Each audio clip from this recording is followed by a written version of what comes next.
توحید و رسالت کا نعرہ، توحید و رسالت کا نعرہ دنیا میں لگانے نکلے ہیں۔ بسم اللہ الرحمن الرحیم۔ ربی اشرح لی صدری ویسر لی امری واحلل عقدۃ من لسانی یفقہوا قولی۔ رضیت باللہ ربا وبالاسلام دینا وبمحمد صلی اللہ علیہ وسلم نبیا ورسولا۔ اللہ اکبر، اللہ اکبر،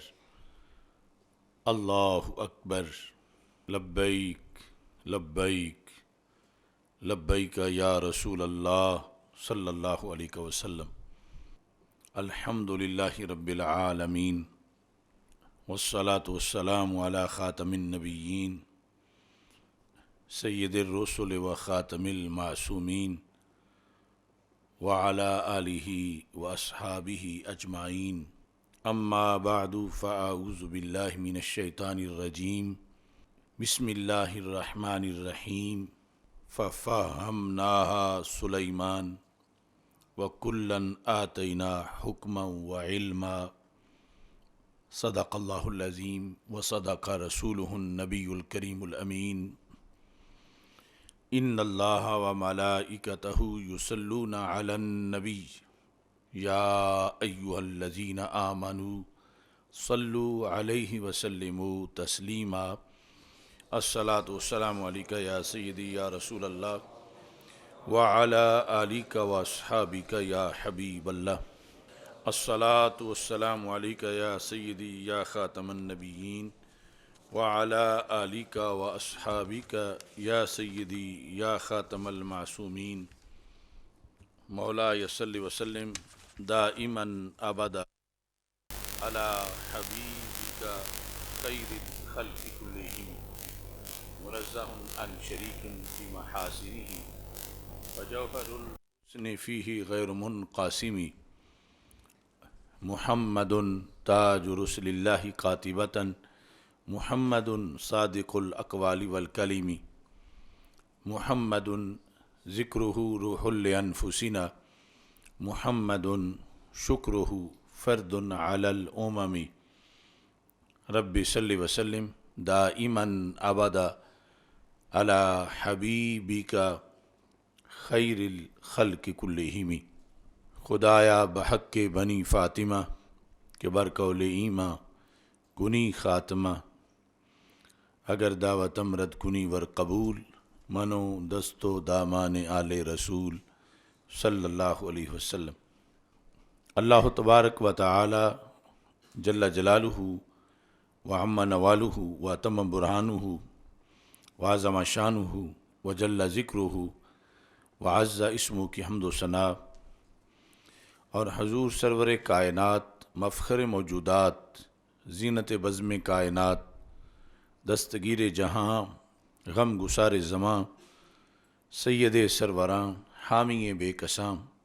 قائد المرسلین خاتم النبیین احمد مجتبیٰ جناب محمد مصطفیٰ صلی اللہ علیہ وآلہ واصحابہ وبارک وسلم کے دربار گوہربار میں ہدیہ درود و سلام عرض کرنے کے بعد السلام علیکم ورحمۃ اللہ وبرکاتہ۔ رب ذوالجلال کے فضل اور توفیق سے ماہ رمضان المبارک کے نہایت ہی ایمان افروز لمحات میں تحریک لبیک یا رسول اللہ صلی اللہ علیہ وسلم اور تحریک صراط مستقیم کے زیر اہتمام حضرت سیدنا شاہ جلال رحمہ اللہ تعالی ریسرچ سینٹر مرکز صراط مستقیم تاج باغ لاہور سے 29ویں سالانہ فہم دین کورس کا نورانی سلسلہ جاری ہے۔ آج ہماری گفتگو کا موضوع ہے اجتہاد الانبیاء علی نبینا وعلیہم الصلاۃ والسلام۔ اللہ کے فضل و کرم سے اس رمضان المبارک کا عشرہ رحمت مکمل ہو چکا ہے اور عشرہ رحمت کے دروس بھی مکمل ہوئے ہیں۔ اللہ ہماری طرف سے اس کاوش کو اپنے دربار میں قبول فرمائے، اور اگلے عشرے میں جو بخشش کا عشرہ ہے رب ذوالجلال ہم سب کی بخشش فرمائے، اور ہم سب کو زیادہ سے زیادہ اعمال صالحہ کی توفیق فرمائے۔ انبیاء کرام علیہم السلام رب ذوالجلال کی نہایت ہی پسندیدہ اور برگزیدہ ہستیاں ہیں۔ ان کے لحاظ سے ہر مومن کو اپنے عقیدے میں ان ہستیوں پر ایمان لانے کے ساتھ ساتھ دیگر بہت سے امور کا حسین عقیدہ بھی لازم کیا گیا ہے۔ نبوت کے آداب اہل سنت و جماعت کے ہاں عقیدہ توحید کی طرح ہمیشہ ان کو بیان کیا جاتا رہا ہے اور ان پہ بحث کی گئی ہے۔ انبیاء کرام علیہ السلام کی اجتہادی شان، یہ بھی انبیاء کرام علیہ السلام کے کمالات میں سے ایک کمال ہے۔ قرآن مجید برہان رشید میں کئی انبیاء کرام علیہ السلام کے اجتہادات کا تذکرہ موجود ہے، اور اس کے بعد رسول اکرم نور مجسم شفیع معظم صلی اللہ علیہ وسلم کی احادیث میں بھی انبیاء کرام علیہ السلام کے اجتہادات کا ذکر بار بار آیا ہے۔ اسی بنیاد پر پھر امت میں جہاں بھی اجتہاد کی بحث کی گئی تو اکثر مقامات پر وہ اجتہاد جو ائمہ کا اجتہاد ہے، فقہا کا اجتہاد ہے، وہاں انبیاء کرام علیہ السلام کی اجتہادی شان اور اجتہاد کی اصولی بحث کی گئی۔ اس طرح ہمارا 14 صدیوں کا جو لٹریچر ہے وہ انبیاء کرام علیہ السلام کے اجتہاد کے تذکروں سے بھرپور اور معمور ہے۔ حالات حاضرہ میں یعنی یہ جو 1.5-2 سالوں سے بحثیں جاری ہیں، ان میں اجتہاد انبیاء کرام علیہ السلام کی بحث کی نئے سرے سے ضرورت محسوس کی گئی۔ حضرت سیدہ فاطمہ الزہرا رضی اللہ تعالی عنہا وسلام اللہ علیہا وعلی ابیہا، آپ کے لحاظ سے جو اہل سنت و جماعت کا عقیدہ ہے، اور پھر بالخصوص مسئلہ باغ فدق کے لحاظ سے جو بحثیں ہوئیں، اور پھر بنیادی طور پر عقیدہ معصومیت زیر بحث آیا کہ انسانوں میں صرف انبیاء کرام علیہ السلام معصوم ہیں، اور اہل بیت اطہار رضی اللہ تعالی عنہم یا صحابہ کرام رضی اللہ تعالی عنہم کا کوئی فرد بھی معصوم نہیں ہے، اگرچہ ان سب کا تقوی، پرہیزگاری، پارسائی، عظمت، رفعت، فضیلت، ان کے مقامات، مراتب بہت زیادہ ہیں، لیکن انبیاء کرام علیہ السلام کے علاوہ انسانوں میں کوئی معصوم نہیں ہے۔ تو اس سلسلہ میں اہل سنت و جماعت کے اندر جب کچھ لوگوں کی طرف سے واضح طور پر حضرت سیدہ فاطمہ الزہرا رضی اللہ تعالی عنہا کو معصومہ کہا گیا، یا کچھ لوگوں کی طرف سے یہ کہہ کر کہ معصوم تو صرف انبیاء علیہ السلام ہیں، لیکن عملاً سیدہ پاک رضی اللہ تعالی عنہا کے لیے منصب وہی مانا گیا جو معصوم کا یا معصوم سے کسی بڑی ذات کا ہوتا ہے۔ تو اس سلسلہ کے اندر پھر اس موضوع کی ضرورت پیش آئی، اور روافض کے نزدیک چونکہ انبیاء کرام علیہ السلام کے علاوہ بھی معصومیت پائی جاتی ہے، جو ان کا عقیدہ سراسر قرآن و سنت کے منافی ہے، وہ ائمہ اہل بیت رضی اللہ تعالی عنہم کو بھی معصوم مانتے ہیں، اور پھر سیدہ فاطمہ طیبہ طاہرہ رضی اللہ تعالی عنہا کو بھی معصومہ مانتے ہیں۔ اور پھر اس میں ان کے نزدیک جو معصومیت ہے ان ذاتوں کی، وہ ہمارے نزدیک جو انبیاء علیہ السلام کی معصومیت ہے اس سے بھی وہ بڑی معصومیت مانتے ہیں۔ یعنی ایک تو یہ ہے کہ وہ غیر معصوم کو معصوم مانتے ہیں، اور دوسرا ظلم یہ ہے کہ وہ اس غیر معصوم کے لیے معصومیت بھی وہ مانتے ہیں کہ جو نبیوں کی معصومیت سے بھی بڑی ان کے ہاں ایک گھڑی ہوئی معصومیت۔ مثلا وہ یہ ہے کہ ہم انبیاء کرام علیہ السلام کو بالیقین معصوم مانتے ہیں، مگر خطائے اجتہادی نبیوں کی عصمت کے منافی نہیں مانتے۔ خطائے اجتہادی جو گناہ نہیں، مخصوص مشروط حالات میں انبیاء کرام علیہ السلام سے خطائے اجتہادی کا صدور صرف امکان ہی نہیں بلکہ صدور، یہ اہل سنت و جماعت کا عقیدہ ہے، اور یہ سمجھتے ہیں کہ یہ نبیوں کی شان کی توہین نہیں اور نہ ہی ان کی شان کے معاذ اللہ منافی ہے، بلکہ یہ خطا اجتہادی کا حوالہ یا تذکرہ خود قرآن میں موجود ہے انبیاء علیہ السلام کے لحاظ سے، اور سنت میں موجود ہے۔ جبکہ روافض کے نزدیک جو غیر انبیاء ان کے ہاں معصوم ہیں، وہ خطا اجتہادی بھی ان سے صادر نہیں ہو سکتی۔ اتنا فرق ہے اہل سنت میں اور روافض میں کہ اہل سنت کے نزدیک ایک تو یہ ہے کہ انسانوں میں معصوم صرف انبیاء علیہ السلام، ویسے مخلوق میں تو فرشتے بھی معصوم ہیں، لیکن چونکہ بحث ساری اہل زمین کی چلتی ہے اور انسانوں کے لحاظ سے، تو انسانوں میں معصوم صرف انبیاء کرام علیہ السلام ہیں، جبکہ روافض کے نزدیک انبیاء علیہ السلام کے علاوہ بھی انسانوں میں معصوم ہیں۔ اور پھر یہ ہے کہ اہل سنت و جماعت کے نزدیک خطائے اجتہادی معصومیت کے منافی نہیں، معصوم ہوتے ہوئے بھی خطا اجتہادی ہو سکتی ہے اور یہ کوئی گناہ نہیں ہے، جبکہ روافض کے نزدیک جو انہوں نے نبیوں کے علاوہ بھی معصوم مانے ہوئے ہیں ان کو بھی وہ اتنا بڑا مانتے ہیں، نبیوں سے بھی اونچا مانتے ہیں کہ ان کے ہاں ان ائمہ سے بھی یا سیدہ فاطمہ رضی اللہ تعالی عنہا سے بھی خطائے اجتہادی بھی نہیں ہو سکتی، اور خطائے اجتہادی کی کو بھی وہ اماموں کے منافی سمجھتے ہیں،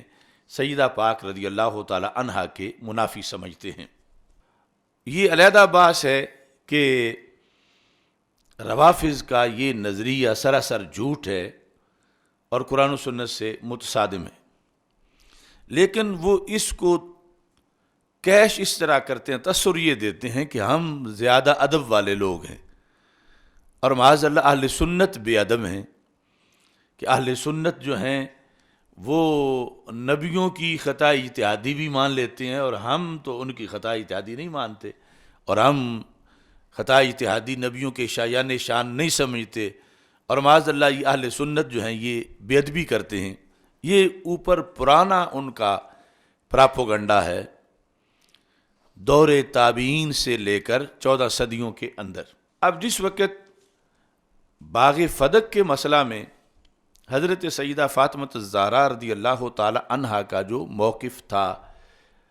حضرت صدیق اکبر رضی اللہ تعالی عنہ کے موقف کے مقابلے میں، جس پر پھر پوری امت کا اجماع ہوا کہ موقف جو حضرت صدیق اکبر رضی اللہ تعالیٰ عنہ کا تھا، جو قرآن و سنت کی روشنی میں انہوں نے پیش کیا،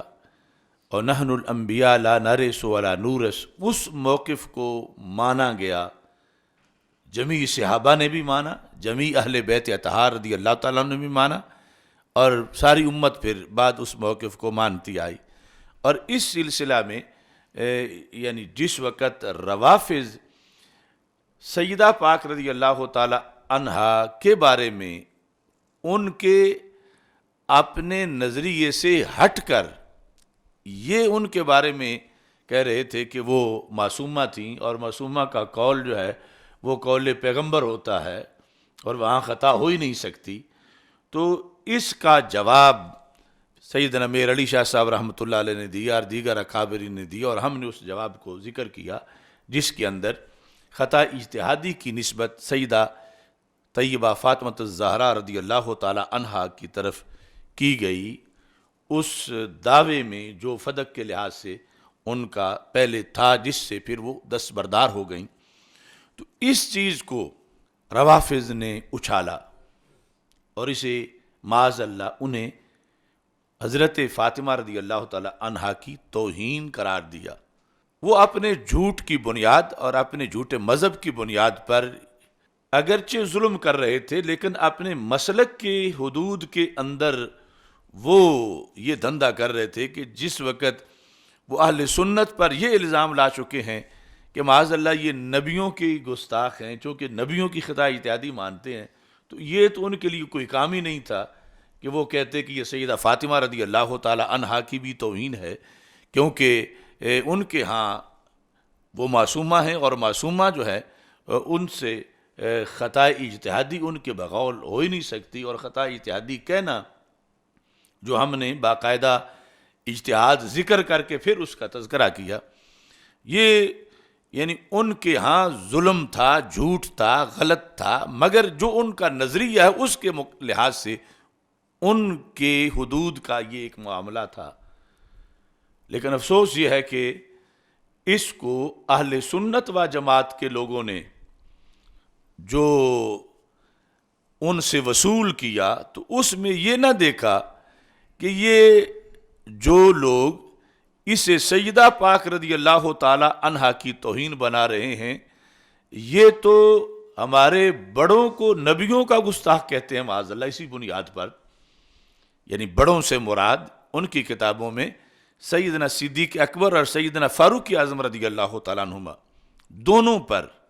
یہ الزام ہے روافض کی طرف سے نبوت کی بے ادبی کا، اسی لفظ خطا کی بنیاد پر۔ اور پھر امام بخاری، امام مسلم، ان پر اور سارے محدثین پر الزام ہے کہ یہ نبیوں کے معاذ اللہ گستاخ ہیں، چونکہ انہوں نے نبیوں کی طرف خطا کی نسبت کی ہوئی ہے، وہی خطا اجتہادی۔ تو یعنی یہ لوگ اتنے بے خبر تھے یا اس قدر کسی کے بغض میں ہودار کھائے بیٹھے تھے کہ انہوں نے سوچا ہی نہیں کہ اگر یہ بھی اس گستاخی والا قول کریں گے کہ سیدہ پاک رضی اللہ تعالی عنہا کی توہین ہو گئی ہے، تو یہ معاملہ پھر اس صدی یا اس وقت کے کسی بندے تک نہیں رہے گا، یہ تو پیچھے 14 صدیوں تک جائے گا۔ بہرحال اللہ نے توفیق دی اور ہم نے اس فتنے کا سدباب کیا،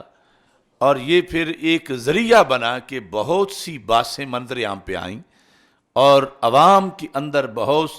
اویئرنیس آئی اس سلسلہ میں، لوگوں کو پتہ چلا کہ اپنا مسلک جو چھپ رہا تھا اور بظاہر ایک ادب اور عشق کہہ کر روافض جو اپنا رفض اہل سنت میں داخل کر رہے تھے، اس کو روکنے کا پھر بالآخر یہ ذریعہ بنا انہی کی حرکتوں کی بنیاد پر جو انہوں نے ان باتوں کو اچھالا۔ تو اس سلسلہ میں جب بحث چلی تو ہمارا ایک موقف سامنے آیا جو ہم نے علماء کرام کے سامنے رکھا، جس میں یہ تھا کہ تم جو اہل سنت و جماعت کے اکابرین ہو، اپنے بڑوں کی کتابیں آپ دیکھ لیں کہ ہماری کتابوں کے اندر انبیاء کرام علیہ السلام کی طرف خطا اجتہادی کی نسبت موجود ہے، یعنی قرآن و سنت کے زیر سایہ پھر ائمہ نے یہ لفظ لکھے ہوئے ہیں۔ تو آج بحث یہ چلی کہ سیدہ پاک رضی اللہ تعالی عنہا کی طرف خطا اجتہادی کی نسبت، اگر تم روافض کی بولی بولتے ہوئے اس کو توہین کہتے ہو تو پھر اس کا جواب دو کہ جب انبیاء علیہ السلام سے خطا اجتہادی کا قول توہین نہیں ہے تو پھر سیدہ پاک کی طرف خطا اجتہادی کی نسبت کی جائے تو یہ توہین کیوں ہے؟ یعنی وہ جو دوسرا دھڑا ہے وہاں تو لکڑ ہضم پتھر ہضم ہے، وہاں تو غیر نبی کو نبی سے اوپر مانا جاتا ہے، بلکہ غیر نبی کو الوہیت تک بھی پہنچا دیا جاتا ہے، پھر الوہیت سے بھی اونچا ماننے کی بات کی جاتی ہے۔ لیکن اہل سنت و جماعت سے ہم نے یہ سوال کیا کہ جب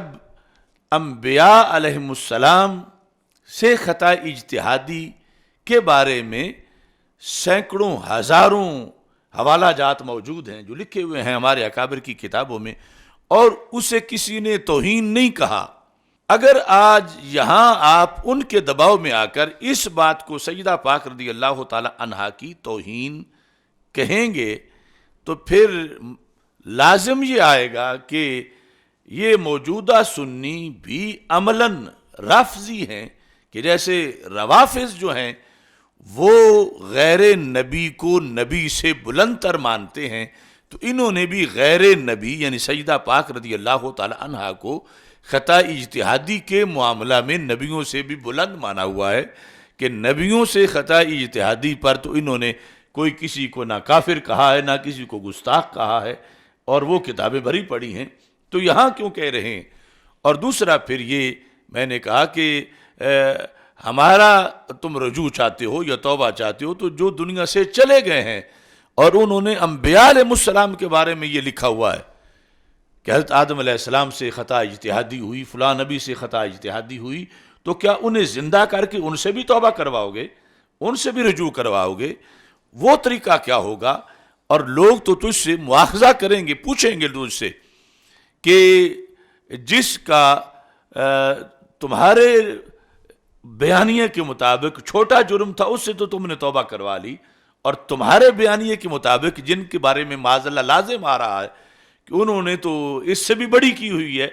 ان کی توبہ ثابت کرو یا معاذ اللہ پھر انہیں کافر مانو، تو ان کا کیا جواب تم دو گے؟ تو اسی بحث کے چلتے چلتے جب انبیاء علیہ السلام کی اجتہادی خطا کا ذکر آیا تو اس پر پھر ایک شخصیت جن کو میں انٹرنیشنل لعان کہتا ہوں، اس شخصیت نے یہ لفظ اپنے ایک انٹرویو میں بول دیے، اور انٹرویو میں یہ کہا کہ او خدا کے بندے، خطا اجتہادی تو وہاں ہوگی، ہو سکتی ہے جہاں اجتہاد ہو، تو کیا انبیاء کرام امور شریعت میں احکام شریعت میں اجتہاد کرتے ہیں؟ یعنی اس نے کہا یعنی کچھ ہوش سے بات کرو، انبیاء کرام تو اللہ کے اذن کے بغیر ایک قول نہیں کرتے، اجتہاد کیا چیز ہوتی ہے؟ او خدا کے بندے، خطا اجتہادی تو وہاں ہوگی، ہو سکتی ہے جہاں اجتہاد ہو، اللہ، تو کیا انبیاء کرام امور شریعت میں احکام شریعت میں اجتہاد کرتے ہیں؟ یعنی کچھ ہوش سے بات کرو، انبیاء کرام تو اللہ کے اذن کے بغیر ایک قول نہیں کرتے، جی ہاں، اجتہاد کیا چیز ہوتی ہے؟ اس طرح واضح طور پر اس شخص نے نفی کر دی کہ نبی اجتہاد کرتے ہی نہیں، انبیاء علیہ السلام اجتہاد نہیں کرتے، یہ اس شخص نے دعویٰ کر دیا، اور بڑے دھڑلے کے ساتھ، اور جو اجتہاد مانتے ہیں انہیں کہا کچھ ہوش کرو کہ تم نبیوں کے بارے میں یہ کہہ رہے ہو کہ نبی اجتہاد کرتے ہیں، نبی ان کا اجتہاد نہیں کرتے۔ تو اس طرح یہ پھر ایک بحث مزید سامنے آئی، اور جس پر ہم نے اسی وقت پھر اس کے دلائل پیش کیے کہ اجتہاد انبیاء علیہ السلام کا ثابت ہے، اور وہ اجتہاد ذکر ہے قرآن میں بھی، سنت میں بھی، اور یعنی یہ جو مسئلہ عقیدہ معصومیت چلا تو اس سے یعنی بڑے بڑے واقعات رونما ہوئے، کئی سانحات ہوئے، کئی صدمات ہوئے، کئی بڑے بڑے جو لوگ علم و حکمت کے سمندر سمجھے جاتے تھے ان کا یعنی پردہ چاک ہوا، کئی بڑے بڑے جو پہاڑ سمجھے جاتے تھے ان کا ریتلا ہونا سامنے آیا، اور اس طرح کہ بہت سی صورتحال سامنے بنی، تو یہ بات جب سامنے آ گئی کہ انہوں نے کہا کہ نبی تو اجتہاد کرتے ہی نہیں، اس سے ہم نے پھر اس پر کئی پروگرام کیے، اور اسی سے ریلیٹڈ آج کا یہ موضوع ہے، اور یہ کہ ادھر سے تو چونکہ کوئی سوائے 2-4 لفظوں کے اس کے بعد کچھ بولا ہی نہیں جا رہا، اور نہ وہ بول پا رہے ہیں، نہ کتاب پکڑتے ہیں، نہ قرآن، نہ سنت، نہ کوئی ائمہ کا قول، یعنی اتنی ان کی مت ماری گئی ہے اور وہ اتنے شکست خوردہ ہو گئے ہیں. لیکن ہمارا حق ہے کہ انہیں پورا واپس چھوڑ کے آئیں، اللہ ان کو ہدایت دے اور اوروں کے لیے یہ ایک رہنمائی کا سلسلہ ہے. تو اس بنیاد پر آج کا جو پورا پروگرام جو ہے وہ اجتہاد انبیاء علیہ السلام کے بارے میں ہے. ہم ثابت کریں گے قرآن میں ہے اور حدیث میں ہے، صحیح مسلم میں ابواب اس کے موجود ہیں. تو یہ کس درجے کی جہالت ہے کہ جو چیز قرآن میں آئی ہوئی ہو، جو چیز سیاستہ میں آئی ہوئی ہو، اس کے بارے میں ایک شیخ الحدیث یہ کہہ دے، ایک بزعمِ حجت الاسلام یہ کہہ دے کہ یہ تو ہے ہی نہیں. تو پھر عام لوگوں کا کیا بنے گا؟ عام لوگ، عوام اہل سنت، ان کی بیس پر پیچھے کیا رہ جائے گی کہ بہت سے آستانوں نے، صاحبزادوں نے، بڑے بڑے لوگوں نے یہ سمجھا ہوا تھا کہ ہم تو تھوڑا تھوڑا پڑھے ہوئے ہیں، لیکن یہ ہماری شخصیت جو ہے وہ بہت ہی زیادہ پڑھی ہوئی ہے، اور جس کی وجہ سے ہم ان کے پیچھے چلیں گے اور یہ جدھر بھی لے کے جائیں گے، اگر ہمیں ڈبوتے ہیں تو ڈبو لیں. تو اس بنیاد پر یہ پروگرام پھر اس جیسے بھی میں پیش کر رہا ہوں، اور اس میں اللہ تکبر سے بچائے کہ بہت سے آستانوں کے صاحبزادے، پیر، وہ تو ویسے ہی یعنی فرضی سا پڑھے ہوئے ہیں. یعنی ان کے ہاں پڑھا ہوا ہونا یہ ہے کہ کسی نے FA کیا ہے، BA کیا ہے، اردو بول لیتا ہے، اردو کی کتابیں پڑھ کے تھوڑی تقریر کر لیتے ہو، یہ پڑھے ہوئے ہیں. یا پھر جو ہے یہ ہے کہ انہوں نے کسی مدرسہ میں کوئی سال گزارا ہے، کوئی 2 سال گزارے ہیں، یہ ان سے بھی پہلوں سے بڑے پڑے ہوئے ہیں، یا پھر 3-4 سال لگائے ہیں. تو جب کہ یعنی جو ہمارا نصاب ہے درس نظامی، اور پھر قدیم درس نظامی، اور پھر یہ جو کلامی مسائل ہیں، اور ان کے لحاظ سے جو کچھ تقاضا ہے جتنا، وہ تو بہت زیادہ ہے. یعنی یہ جو روزانہ ایکسیڈنٹ پہ ایکسیڈنٹ ہو رہا ہے وہ یہ ہے کہ کثرت سے جہالت موجود ہے، اور پھر آگے ہر کس کے ندانت و بدانت کے بدانت در جہل مرکب ابد الدہر بمانت، کہ جہالت بھی سنگل نہیں بلکہ جہل مرکب ہے، کہ اپنے جاہل ہونے سے بھی لوگ جاہل ہیں اور سمجھتے یہ ہیں کہ وہ علامت الدہر ہیں، اور جس وجہ سے پھر مسلک کا بہت زیادہ نقصان ہو رہا ہے. تو یہ ہم ایک انہیں جھلک بھی دینا چاہتے ہیں اس بنیاد پر کہ آؤ ہم سب مل کے پھر نئے سرے سے پڑھیں اور یہ دیکھیں کہ اصل یہ ایک حقیقت ہے. اب ایک شخص جو ہے اس نے میڈیکل کے اندر مثلا کوئی 6 ماہ کا ایک کورس کیا ہوا ہے، اور دوسرے نے 16 سال کا کورس کیا ہوا ہے، اور جب معاملہ کسی مرض کا بنتا ہے وہ 6 ماہ والا کہتا ہے میرا حق ہے، میں نسخہ لکھوں گا، اور وہ 16 سال جس نے پڑھا بطور فرض مختلف جگہوں میں، مختلف ممالک میں، اس کو جب حق ہی نہیں دیا جا رہا کہ تم نسخہ لکھو بیماری کا، تو اب اگر بیماری نہیں رکتی تو یہ واقعی نہیں رکنی چاہیے، کیونکہ جو لکھ سکتا ہے نسخہ، جس نے عمر لگائی ہے، جسے پتہ ہے سارا، اس کو تو یہ کہا جا رہا ہے کہ تم تو پڑھے ہوئے ہو مگر تم پیرزادے تو نہیں ہونا، تم پڑھے ہوئے تو ہو مگر تم صاحبزادے تو نہیں ہونا. چلو تم نے پڑھا ہوا ہے مگر وہ خاص نگاہ تو ہمیں حاصل ہے. تو اس طرح وہ یعنی اس طرح کے جو ڈاکٹر ہیں جو پڑھ سکے نہیں کسی بنیاد پر، ہم کوستے نہیں ان کو، لیکن اس حقیقت کو تو مانے کہ وہ انسانیت پہ پھر ظلم نہ کرے کہ جب انہیں پتہ ہی نہیں اس شعبے کا تو پھر چپ کر کے بیٹھیں، اور اس میں جہاں جو تقاضے اس کے مطابق جس کی اگر اپروچ ہے تو وہ سارے حالات مریض کے سامنے رکھ کے اس کے مطابق نسخہ لکھے، تو پھر توقع کی جائے گی کہ اب وہ مرض کا علاج ہو رہا ہے یا مرض ٹھیک ہو جائے. لیکن آج باقی جو حقیقت میں طب ہے وہاں تو یہ مانا جا رہا ہے، لیکن جس کی میں مثال دے کے سمجھانا چاہتا ہوں، یہاں جو ہے یہ کہتے ہیں کہ اگرچہ پڑھا ہوا نہیں ہے لیکن نسخہ اس نے لکھنا ہے. اگرچہ یہ الف کو کلی کہتا ہے مگر اس نے ہی یہ MBBS کی سیٹ پر بیٹھنا اس نے ہے، اگرچہ پڑھا ہوا نہیں ہے. تو اس وجہ سے معاذ اللہ بیماریاں پھیل رہی ہیں اور ان پر کنٹرول کرنے میں مشکل سامنے آ رہی ہے. اب یہ جو موضوع ہے اجتہاد انبیاء علیہ السلام کا، اس میں قرآن مجید برہان رشید کے اندر رب ذوالجلال نے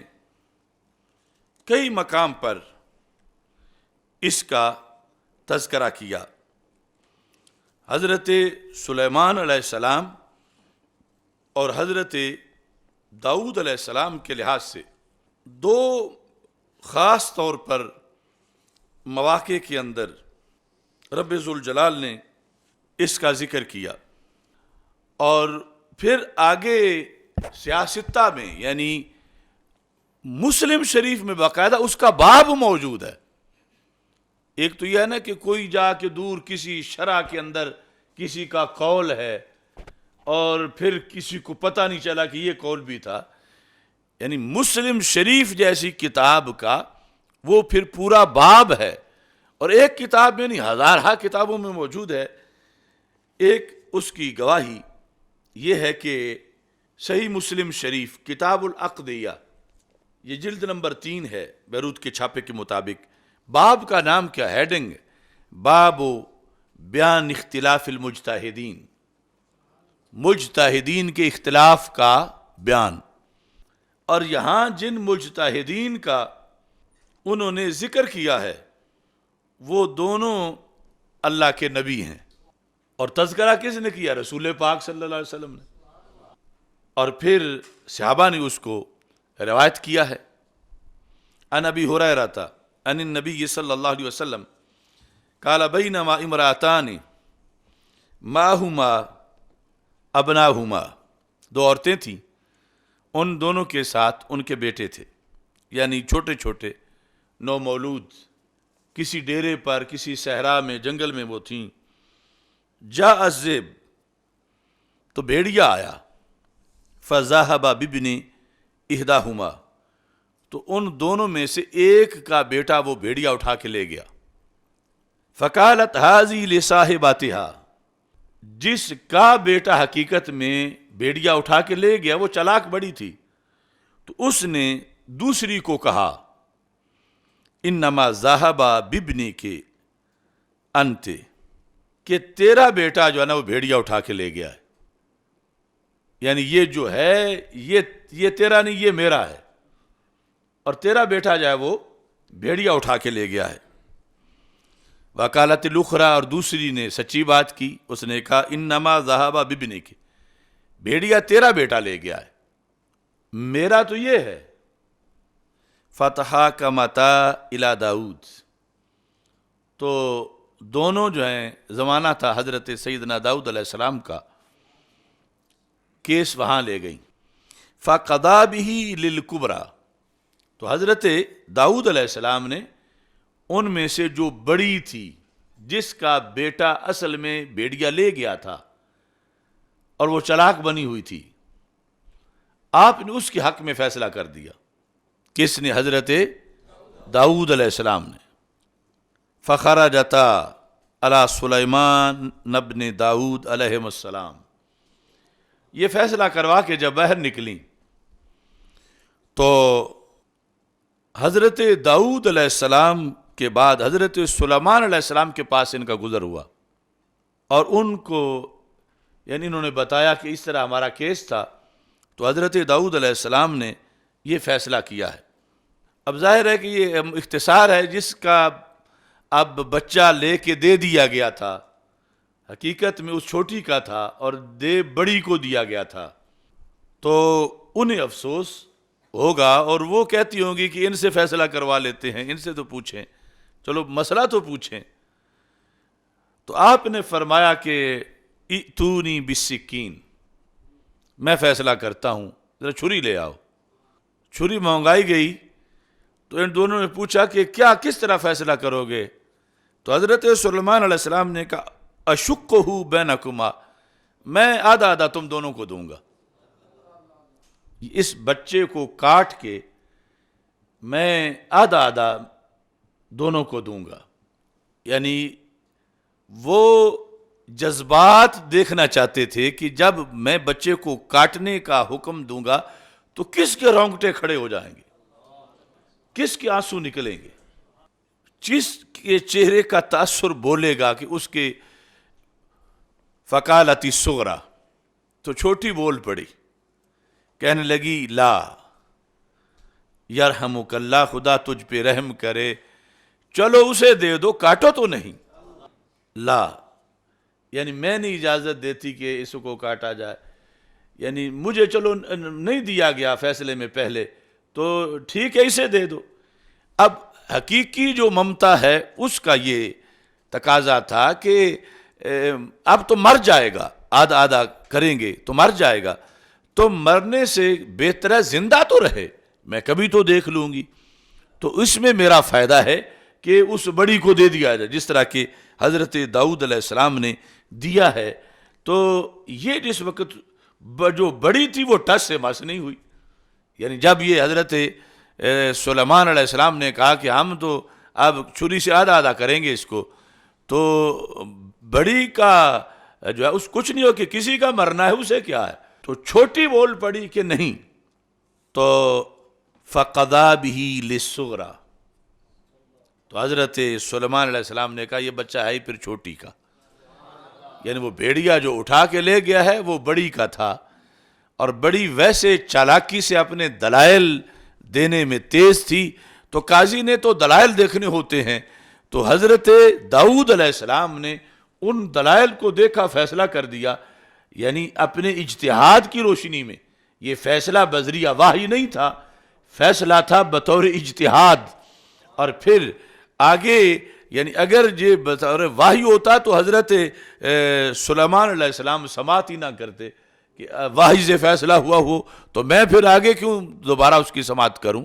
تو آپ نے فیصلہ کیا، اور پھر یہ واضح اجتہاد نظر آ رہا ہے کہ آپ نے سوچا کہ اس طرح کر کے ان کا امتحان کرنا چاہیے اور پتہ چلے کہ یہ حقیقت میں بچہ کس کا ہے، تو اس طرح آپ نے فیصلہ کر دیا کہ یہ بچہ کس کا ہے، للصغریٰ، چھوٹی کا ہے۔ اب یہ فرمان رسول علیہ السلام ہے اور سیاستہ میں ہے اور صحیح مسلم شریف میں ہے، اور پھر امام مسلم نے جو ترجمۃ الباب قائم کیا ہے وہ ترجمۃ الباب ہی یہ ہے، باب بیان اختلاف المجتہدین، مجتہدین کے اختلاف کا بیان، اور مجتہدین یہاں پر امام ابو حنیفہ رحمۃ اللہ علیہ اور امام مالک رحمۃ اللہ علیہ نہیں،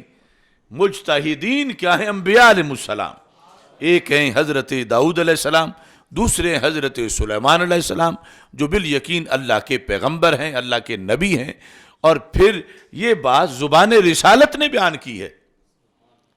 یعنی آج اگر کوئی کہتا ہے کہ ہوش کرو کہ تم کہتے ہو نبی اتحاد کرتے تو وہ تانا کس کو دے رہا ہے کہ یہ تو رسول پاک صلی اللہ علیہ وسلم نے بیان کیا، کہ آپ سے پھر سنا حضرت ابو ہریرہ رضی اللہ تعالیٰ عنہ نے، اور جب مسلم میں ہے تو مسلم کے بعد ہزاروں کتابوں میں ہے۔ یعنی اس کا تذکرہ موجود ہے کہ انبیاء کرام علیہ السلام بھی اجتہاد کرتے ہیں، اور پھر آگے اجتہاد کی بنیاد پہ فیصلے ہوتے ہیں، اور یہ جو ہمارے آقا صلی اللہ علیہ وسلم نے آگے پھر وضاحت کی ہے کہ مجتہد اجتہاد میں اگر اس سے خطا بھی ہو جائے تو پھر بھی اسے ایک اجر ضرور ملتا ہے، ثواب ہو تو پھر 2 ملتے ہیں۔ تو یہ ساری چیزیں پھر نبی اکرم نور مجسم شفیع معظم صلی اللہ علیہ وسلم نے ان کو اجاگر فرمایا ہے۔ اب اس کے ساتھ دوسرا جو یہاں پر سورہ انبیاء علیہ السلام 17ویں پارے کے اندر ہے، وَدَاوُودَ وَسُلَيْمَانَ اِذْ يَحْكُمَانِ فِي الْحَرْثِ،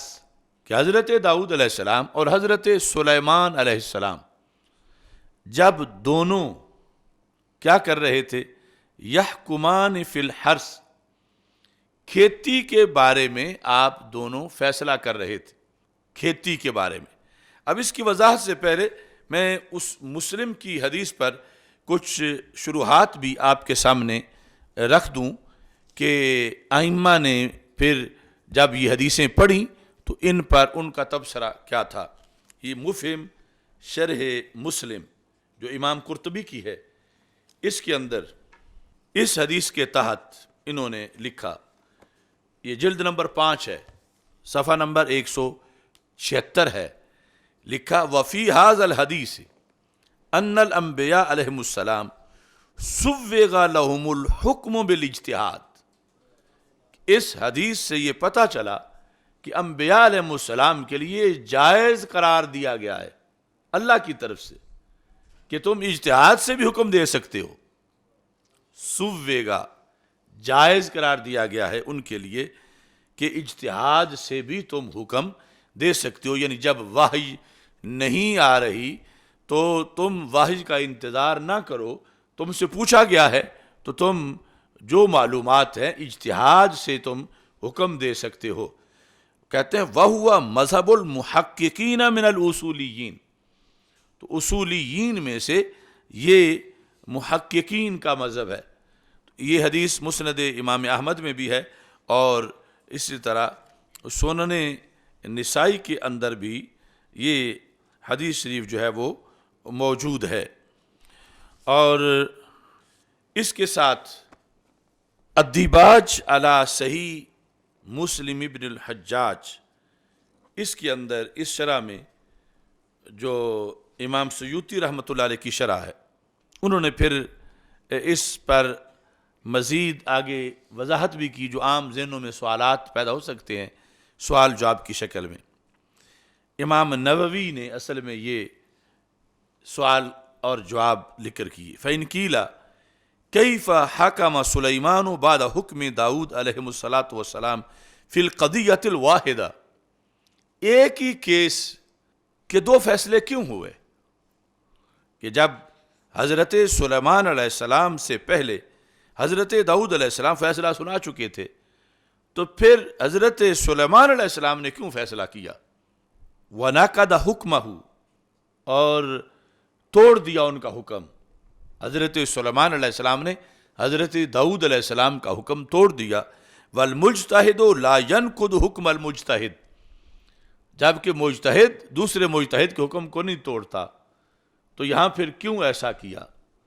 یعنی یہ اس سے اگلی بات ہے کہ یہ تو طے شدہ بات ہے کہ نبی اجتہاد کرتے ہیں، اب یہ اجتہاد کے بعد کے جو معاملات پھر امت میں اصولیین میں رائج ہوئے، ان کے لحاظ سے یہ سوال تھا۔ فالجواب لعلہ کان فی شرعہم نسخ الحکم اذا رفع الخصم الی حاکم آخر یرا خلافہ۔ پہلا جواب کہ ہو سکتا ہے کہ اس شریعت میں یہ جائز ہو کہ جب کیس کسی دوسری عدالت میں چلا جائے، جن کا کیس ہو وہ لے کے چلے جائیں، اور وہ حاکم جو ہے وہ سمجھے کہ فیصلہ دلائل کی روشنی میں درست نہیں ہوا، تو پھر اس وقت یہ جائز تھا کہ وہ اس پہلے فیصلے کو کینسل کر سکتے ہیں۔ اس لیے پھر حضرت سلیمان علیہ السلام نے وہ پہلا فیصلہ جو ہے وہ کینسل کر دیا۔ او یکون سلیمان فعل ذلک حیلۃ الی اظہار الحق، دوسرا یہ ہے کہ ایک ہے بحیثیت فیصلے کے، وہ تو یہی قانون کہتے ہیں ہم کہ چلو اس وقت بھی یہی تھا کہ ایک مجتہد دوسرے مجتہد کے فیصلے کو توڑ نہیں سکتا، لیکن یہ تو ہو سکتا ہے نا کہ کوئی اقرار کر لے مجتہد کے فیصلے کے خلاف، ملزموں میں سے اقرار کر لے، تو اقرار کی بنیاد پر اب دوسرے مجتہد نے تو نہیں توڑا، یہ تو خود جن کا کیس تھا ان میں سے ایک نے خود اقرار کر لیا کہ یہ فیصلہ صحیح نہیں ہے، جو اگرچہ حق میرے میں ہوا ہے، فیصلہ اصل میں دوسرا صحیح ہے، تو اس بنیاد پر یہ لازم نہیں آئے گا کہ مجتہد نے توڑ دیا پہلا فیصلہ۔ تو کہا کہ حضرت سلیمان علیہ السلام نے صرف ایک ہیلہ اختیار کیا، وہ چھری والی بات کر کے، یعنی اپنا فیصلہ نہیں سنایا، ہیلا بنایا. فعل ذلك حیلۃ الی اظہار الحق، کہ حق ظاہر ہو جائے. فلما اقرت به الکبریٰ اوملا باقرارها، جب کبریٰ مان گئی، کبریٰ نے اقرار کر لیا وہ صغریٰ کے اس عمل کی بنیاد پر، کہ جب اس صغریٰ نے کہا کہ اسے دو حصے نہ کرو، یہ ویسے ہی اس کو دے دو. اب جب کبریٰ نے باقاعدہ اقرار کر لیا کہ یہ تو ہے ہی اس کا، میرا ہے ہی نہیں، تو پھر اومیلا باقرارها وان کان بعد الحکم، اگرچہ پہلا فیصلہ ہو چکا تھا لیکن بعد میں خود جب اقرار کر لیا اس نے کہ جس کو بچہ دیا جا رہا تھا کہ یہ میرا ہے ہی نہیں، یہ اصل چھوٹی کا ہے، تو اس بنیاد پر یہ یعنی اصولی طور پر بھی کوئی بحث معاملہ پیچھے نہیں رہ جاتا، لیکن اظہار حق کے لیے حضرت سلیمان علیہ السلام نے جو کیا تھا وہ کیا. لیکن جو اصل موضوع ہے وہ مانا گیا کہ انبیاء کرام علیہ السلام اجتہاد کرتے ہیں، اور اجتہاد کی بنیاد پر کئی فیصلے قرآن و سنت میں انبیاء کرام علیہ السلام کے موجود ہیں. اب یہ جو دوسرا جو آیت کریمہ میں ذکر ہے، اس میں وَدَاوُودَ وَسُلَيْمَانَ اِذْ يَحْكُمَانِ فِي الْحَرْثِ اِذْ نَفَشَتْ فِيهِ غَنَمُ الْقَوْمِ، کہ کھیتی کے اندر قوم کی بکریاں آ گئیں. وَكُنَّا لِحُكْمِهِمْ شَاهِدِينَ، ہم ان کے فیصلے پر گواہ ہیں. فَفَهَمْنَاهَا سُلَيْمَانَ، اللہ فرماتا ہم نے حضرت سلیمان علیہ السلام کو سمجھایا حضرت سلیمان علیہ السلام کو کہ فیصلہ کس طرح کرنا ہے. لیکن وَكُلًّا آتَيْنَا حُكْمًا وَعِلْمًا، علم حکمت ہم نے دونوں کو دیا ہوا تھا، یعنی حضرت سلیمان علیہ السلام کو بھی، حضرت داؤد علیہ السلام کو بھی. تو اس میں جو اب اذ یحکمان فی الحرث، یہ ہے اجتہادی فیصلہ قرآن کے نص قطعی میں. اور ففہمناہا سلیمان وکلًا آتینا حکما وعلما، اس پر اب ہم اس کی وضاحت جو ہے وہ مختلف اینگل سے پیش کرتے ہیں. سب سے پہلے کہ یہ تفصیل سے کہ مسئلہ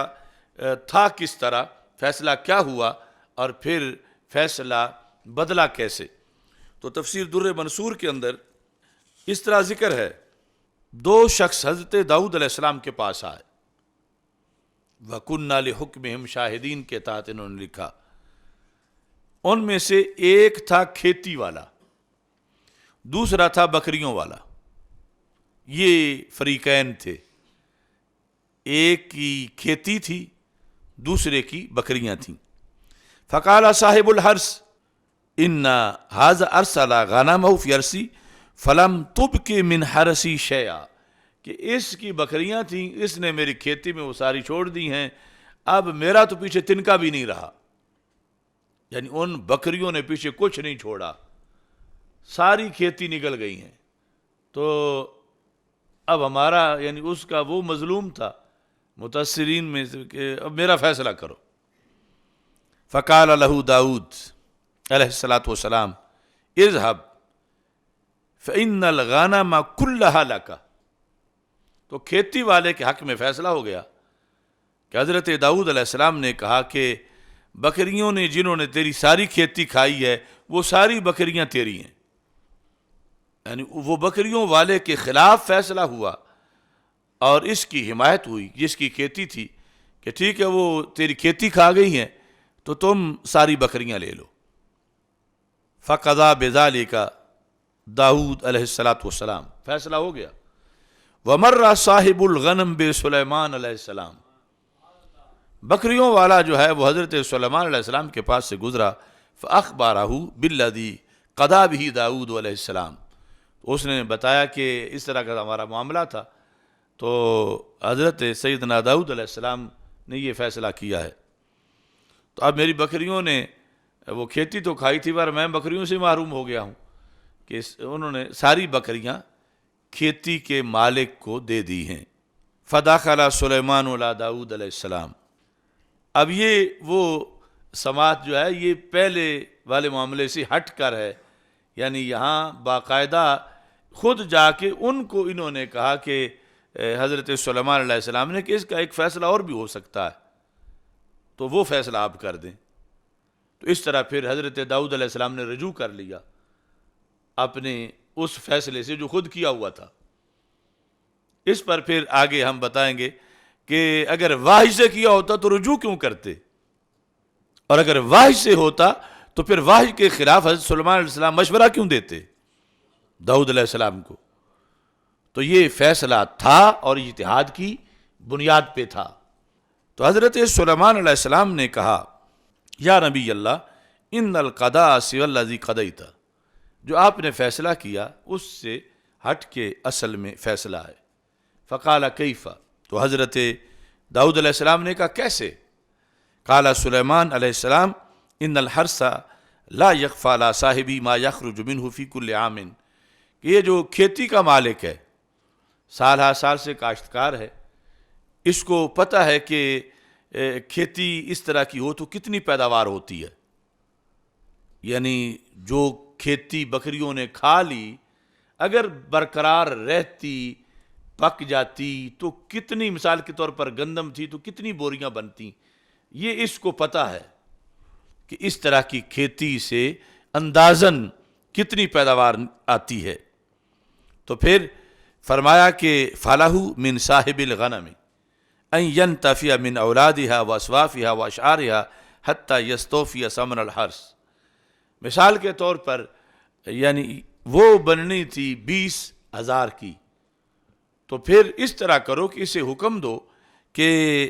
یہ بکریوں کے جو اولاد ہے یا پھر بیڑے ہیں تو ان کی جو اون ہے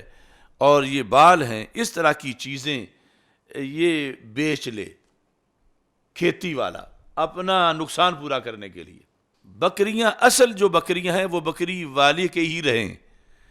کوئی اس کے بکریوں کے لیلے وغیرہ، کوئی اون وغیرہ، کوئی اس طرح کی چیزیں بیچ کے کہ جتنا اس کو لگتا ہے کہ میرا اتنی پیداوار ہونی تھی تو اتنی جو ہے وہ اس بکریوں والے کی بکریوں سے پوری کر لی جائے، مگر بکریوں کے مالک کو ساری بکریوں سے محروم نہ کیا جائے۔ یہ فیصلہ سنایا حضرت سلیمان علیہ السلام نے۔ فقال داؤد قد اصبت،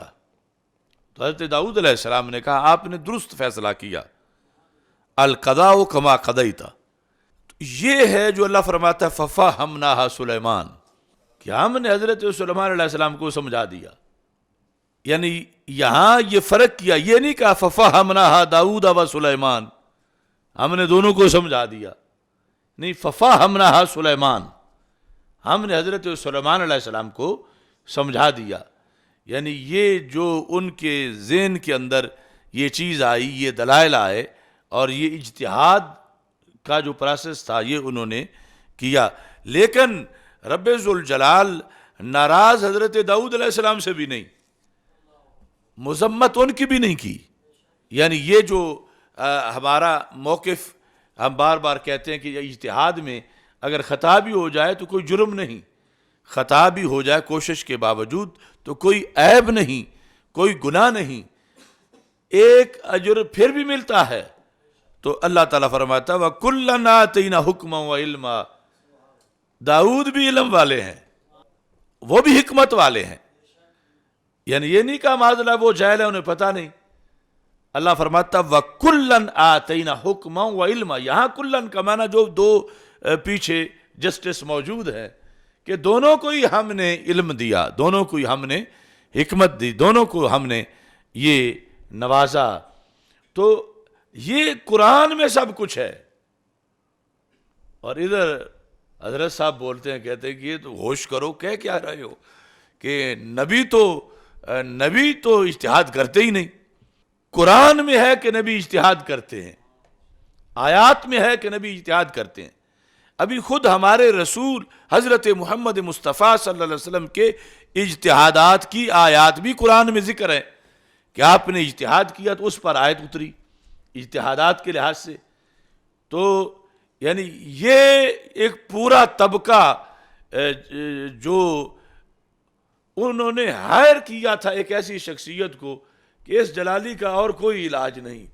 اگر کروانا ہے تو پھر ان کے اپنے آستانے سے کرواؤ،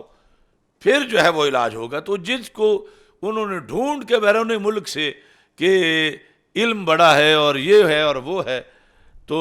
آگے سے صورتحال کیا بنی کہ جو چیز قرآن میں موجود ہے اس کے خلاف بولنا شروع کر دیا، اور اس کے خلاف اقوال، اور یہ اس میں یہ پتہ چلتا ہے کہ اصل حقانیت کی ایک اپنی روشنی ہوتی ہے، بندہ ماڑا بھی ہو تو اس کا روب بنا رہتا ہے۔ اب اس پر تھوڑی سی میں مزید وضاحت کروں۔ یہ الفقیہ والمتفقہ خطیب بغدادی کی جو کتاب ہے، یہاں پر انہوں نے اس مقام کو بیان کیا صفحہ نمبر 531 پر۔ تو لکھتے ہیں، یہ چونکہ ہم اس میں بتاتے آئے ہیں اور یہ آگے احیاء ضروری ہے اس بات کا کہ اجتہاد کے اندر ایک ہے ابتدائے اجتہاد، دوسرا ہے انتہائے اجتہاد۔ تو ابتدائے اجتہاد میں فریقین جن کا عقیدہ صحیح ہے، ایمان صحیح ہے، بزرگ ہستیاں ہیں، ابتدائی اجتہاد میں دونوں ہی حق پر ہوتے ہیں، لیکن انتہائی اجتہاد میں ایک حق پر ہوتا ہے، مگر وہ حق اجتہادی ہوتا ہے۔ وہ حق وہ نہیں ہوتا جو کفر کے مقابلے میں ہو، جو باطل کے مقابلے میں ہو، اس کو کہتے ہیں حق اجتہادی، اور مقابلے میں خطا اجتہادی ہوتی ہے، مقابلے میں کوئی کفر نہیں ہوتا۔ تو یہ جو ایک تھا کہ دونوں طرف حق مان لو مسئلہ فدق میں، تو ہم نے کہا دونوں طرف مانو، ضرور مانو، لیکن وہ ابتدائی اجتہاد ہے، انتہائی اجتہاد میں تو حق ایک ہی ماننا پڑے گا، اور وہ حق یقیناً اجتہادی ہوگا، باطل کے مقابلے میں نہیں ہوگا۔ اور ساتھ یہ ہے کہ ہم نے بار بار توجہ دلائی کہ اس بات پر ہی آ جاؤ، اور بھی بڑے مسائل ہیں جہاں پر اجتہادی اختلاف ہے امت میں، تو وہاں بھی دونوں طرف بڑی شخصیات ہیں، پھر دونوں طرف ہی حق مان جاؤ۔ اگر دونوں طرف ہی ماننا ہے، انتہا میں بھی، ابتدا میں تو ہمیشہ ہے ہی دونوں طرف۔ مثلا حضرت مولا علی رضی اللہ تعالیٰ عنہ اور حضرت امیر معاویہ رضی اللہ تعالیٰ عنہ کا جو اختلاف ہے، ابتدا میں دونوں ہی حق پر ہیں، یہ لکھا ہے نصوص کے اندر، دونوں حق پر ہیں۔ حضرت علی اور حضرت عائشہ صدیقہ رضی اللہ تعالیٰ عنہما ابتدائی اجتہاد میں دونوں ہی حق پر ہیں، یہ ماننا فرض ہے، دونوں حق پر ہیں۔ وہ حق کیا ہے کہ ان میں سے کسی کے دل میں دنیا کا لالچ نہیں تھا، ہر ایک ہی اسلام کا غلبہ چاہتا تھا، تو دونوں طرف یہی تھا۔ اور وہاں وہ حق ہے باطل کے مقابلے میں، اور وہاں باطل کوئی بھی نہیں، دونوں تو حق پر ہیں۔ اور جو انتہا ہے، انتہائی اجتہاد، وہاں جو ہے وہ یہ ہے کہ حق ایک طرف ہوتا ہے، مگر وہ حق اجتہادی ہوتا ہے، یہ نہیں کہ مقابل کو پھر اس کی وجہ سے ڈیمیج کیا جائے، جو طاہر القادری سمیت یہ عبد القادر شاہ اور یہ سب نے ہمیشہ جب بھی بیان کیا ہے کہ مولا علی رضی اللہ تعالیٰ عنہ حق پر تھے، تو مقابل کو ڈیمیج کیا ہے، حالانکہ ڈیمیج کرنا بنتا نہیں شرعی طور پر، کہ مولا علی جس حق پر تھے وہ حق اجتہادی تھا، وہ حق وہ نہیں تھا جو کفر کے مقابلے میں ہوتا ہے، وہ حق وہ نہیں تھا جو باطل کے مقابلے میں ہوتا ہے۔ تو وہاں سیدہ عائشہ صدیقہ رضی اللہ تعالی عنہا کو باطل پہ شو کیا گیا، وہاں حضرت امیر معاویہ رضی اللہ تعالیٰ عنہ کو باطل پہ شو کیا گیا، یہ کہہ کر کے مولا علی حق پر تھے، یقیناً حق پر تھے، مگر وہ حق اجتہادی تھا، اور حق اجتہادی کے مقابل میں باطل نہیں ہوتا، خطا اجتہادی ہوتی ہے۔ انہوں نے بڑے بڑے ظلم کیے ہوئے ہیں، اور ان سب کا محاسبہ ضروری ہے۔ تو اب یعنی نتیجے میں انتہائی اجتہاد میں دونوں طرف حق نہیں ہوتا، جو اہل سنت کا اصولی موقف ہے، حق ایک طرف ہوتا ہے، مگر وہ حق اجتہادی ہوتا ہے، وہ حق وہ نہیں ہوتا جو کفر کے مقابلے میں ہو یا باطل کے مقابلے میں ہو، تو حق اجتہادی ہوتا ہے۔ اب اس پر یہاں اس بات کو انہوں نے آیت سے ثابت کیا خطیب بغدادی نے الفقی والمتفقہ کے اندر کہتے ہیں واحتج من قال ان الحق فی واحد، کہ حق ایک طرف ہوتا ہے، وہ حق جو انتہا میں ہے، وَإِلَيْهِ يَذْهَبُ بِقَوْلِ اللَّهِ عَزَّ وَجَلَّ وَدَاوُودَ وَسُلَيْمَانَ إِذْ يَحْكُمَانِ فِي الْحَرْثِ إِلَىٰ قَوْلِهِ فَفَهَمْنَاهَا سُلَيْمَانَ وَكُلًّا آتَيْنَا حُكْمًا وَعِلْمًا فَأَخْبَرَ، یعنی یہ اصول فقہ کا ضابطہ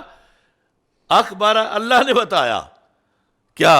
ان سلیمان هو المصیب، یہ کہتے ہیں نا کہ یہ فیصلہ ہی نہ کرو کہ حق پر کون تھا فدق کے مسئلے میں، دونوں طرف جو بڑی ذاتیں ہیں یہ تم فیصلہ ہی نہ کرو، تو قرآن میں دونوں بڑی ذاتیں نہیں ہیں، یعنی یہاں جو دو ذاتیں ہیں ان سے تو وہ دونوں ذاتیں بڑی ذاتیں ہیں، یہ دونوں غیر نبی ہیں، شان بڑی ہے، ایک صدیق اکبر رضی اللہ تعالیٰ عنہ ہیں، دوسرے صدیقہ کبریٰ رضی اللہ تعالیٰ عنہ ہیں، لیکن وہ دونوں نبی ہیں، حضرت داؤد علیہ السلام بھی اور حضرت سلیمان علیہ السلام بھی۔ تو کہتے ہیں فَأَخْبَرَ أَنَّ سُلَيْمَانَ هُوَ الْمُصِيبُ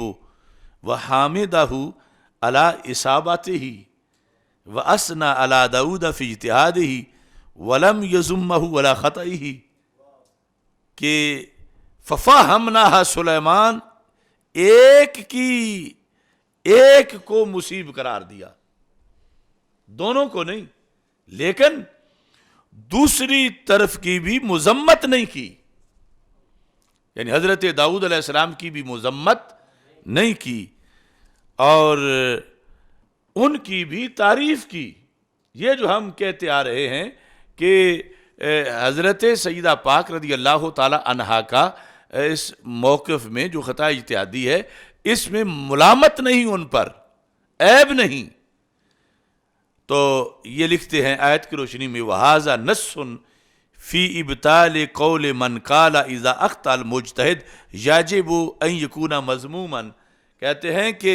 یہ آیت جو ہے وَكُلًّا آتَيْنَا حُكْمًا وَعِلْمًا، یہ اس بندے کا رد کر رہی ہے جو یہ کہتا ہے کہ جب مجتہد سے خطا ہو جائے تو پھر اس کی مذمت ہونی چاہیے، کہ یہاں خطا ہوئی مگر مذمت نہیں ہوئی۔ وَيُدُلُّ عَلَيْهِ أَيْضًا قَوْلُ النَّبِيِّ صلی اللہ علیہ وسلم المشہور اذا اجتہد الحاکم فاصاب فله اجران واذا اجتہد فاخطأ فله اجر۔ تو اس طرح کر کے یعنی انہوں نے آیت سے یہ مسئلہ اصول فقہ کے اندر ذکر کیا اور اس حقیقت کو مانا کہ انبیاء کرام علیہ السلام کا اجتہاد ہے، اور پھر اس کے اندر جو طریقہ کار جس پر ہم قائم ہیں اس کو بھی آگے اپنے لفظوں سے بیان کیا۔ اب یہ ہمارے ہاں جو نصاب ہے اصول فقہ میں بڑی کتاب جو توضیح تلوی پڑھائی جاتی ہے، اور جو میں نے شروع میں کہا کہ اصل مسئلہ جہالت کا ہے، توضیح تلوی اب چند صفحے امتحان کے لیے پڑھائے جاتے ہیں۔ اللہ کا فضل ہے کہ یہ توضیح تلوی ہم نے بندانہ چیز نے علامہ عطا محمد بندیالوی رحمۃ اللہ علیہ کے پاس پورے 2 سال پڑھی، یعنی 2 سال کئی گھنٹوں تک اس کا سبق ہوتا تھا۔ تو اس میں یہ جتنا بھی مسئلہ چلا ہے سیدہ پاک رضی اللہ تعالی عنہا والا وہ سارا لکھا ہوا ہے، مدارس بھی ہیں، کتابیں بھی ہیں، اور مسئلے کا حل بھی ہے، لیکن اس مسئلے کے لحاظ سے کیوں پرابلم بنا کہ نصاب مختصر ہو گئے ہیں اور مختصر سے بھی مختصر ہو گئے ہیں، اور جن کتابوں سے مسئلہ بیان کرنا تھا دیکھنا تھا وہ اب پوری چھپنا ہی بند ہو گئی ہیں۔ تو یہاں پر یہ اس میں تنقیح بھی ہے اور توضیح بھی ہے اور تلوی بھی ہے۔ یہ جو اب نیا چھپا ہے اس کے اندر صرف توضیح اور تنقیح ہے، یعنی اصل جو متن ہے صدر الشریعہ کا عبید اللہ بن مسعود وہ ہے تنقیح. تنقیح کی شرح پھر ہے توضیح. یعنی آج کے جو سہولت پسند طلباء ہیں ان کا تو دماغ ویسے ہی چکرا جاتا ہے جب یہ تینوں اکٹھی نظر آتی ہیں سامنے سے کہ پہچان ہی نہیں ہوتی کہ ان میں کون کون سی ہے. تو تنقیح اور توضیح یہ آپس میں مزج ہیں، یعنی اکٹھی لکھی ہوئی ہیں. تھوڑا سا جو ہے وہ بریکٹوں کے لحاظ سے جو ہے وہ فرق نظر آتا ہے. پھر اس پر علامہ تفتازانی جو ہیں ان کی تلویح ہے جو بڑی مارکۃ الآراء سمجھی جاتی ہے. تو یہاں اس بحث میں اب یہ ہمارے اس وقت کے اپنے جو طلباء ہیں ان کو شوق دلانے کے لیے یہ میں آثار قدیمہ دکھا دوں کہ یہ ہم نے جو 2 سال میں باقی اسباق کے ساتھ یہ پڑھا تو اس طرح کے اس کے یعنی نوٹ لگائے، یہ جو حواشی ہیں کہ انڈیکس کے فلاں صفحے پہ یہ مسئلہ ہے فلاں پہ، اور یہ کئی صفحات پر یعنی اس طرح کے لگے ہوئے ہیں. تو اب جو شروع میں نے کہا نا کہ MBBS سے تو نسخہ لکھوانا نہیں، اور جو الف کو کلی کہتا ہے اس سے لکھوانا ہے، تو اب آگے مریضوں کا بھی تو حال ایسے ہی ہوگا. یعنی یہ ٹھیک ہے وہ پڑھا ہوا ہے مگر اس کا حق نہیں کہ وہ مسئلہ بتائے. مسئلہ حق ہمارا ہے کہ ہم سرکار ہیں. تو یہ اس وقت کا بہت بڑا المیہ ہے. تو یہاں اس کتاب کے اندر صفحہ نمبر 605 پر، کوئی لمبی زندگی ہو تو بندہ پہنچتا ہے وہاں تک. 605 پر اللہ کروڑوں رحمتیں کرے امام بندیالوی رحمۃ اللہ علیہ کے مرکز پر نور پر. تو اب وہ لفظ جس پہ سارا جھگڑا ہے وہ یہاں لکھا ہوا ہے. اس میں یہ ساری بحث کرتے ہوئے میں سب سے پہلے خلاصہ والی لائن پڑھ دوں جو تو تلویح میں ہے. کہتے ہیں ھذا مبنی علی جواز اجتہاد الانبیاء، کہ یہ ساری جو بحث ہے اس کا مدار اس پر ہے کہ نبی بھی اجتہاد کرتے ہیں. ھذا مبنی